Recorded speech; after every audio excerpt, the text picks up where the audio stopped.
திருப்பதி ஏழுமலையான் கோயில் அன்னதான பிரசாதத்தில் இந்த மாதிரி கொத்தரங்காயை வச்சு ஒரு துவையல் கொடுப்பாங்க. அதை எப்படி செய்யறதுன்னு பார்க்கலாம். சூடான சாதத்தில் நல்லெண்ணெய் விட்டு இந்த மாதிரி பிசைஞ்சு சாப்பிடும்போது அட்டகாசமாக இருக்கும். கடாயில் தேவையான அளவுக்கு எண்ணெய் சேர்த்துக்கலாம்.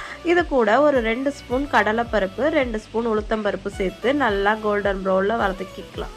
இப்போ இது கூடவே 4 காஞ்ச மிளகாய், 2 பச்சை மிளகாவும் சேர்த்து வதக்கிக்கலாம்.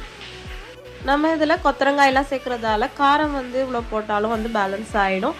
இப்போ இதுக்கு அடுத்து ஒரு கைப்பிடி கருவேப்பிலையை வாஷ் பண்ணி வச்சுருக்கேன். இப்போ இதையும் இது கூடவே சேர்த்துக்கலாம்.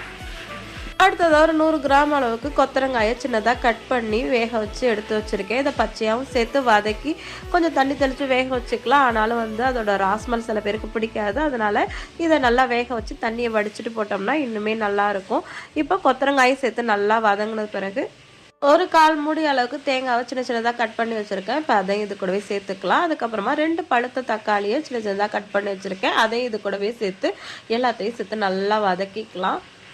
அடுத்தது இது கூடவே ஒரு நெல்லிக்காய் சைஸ் அளவுக்கு புளி எடுத்து வச்சுருக்கேன். அதுக்கப்புறமா தேவையான அளவுக்கு கல் உப்பு சேர்த்து நல்லா வதக்கிக்கலாம்.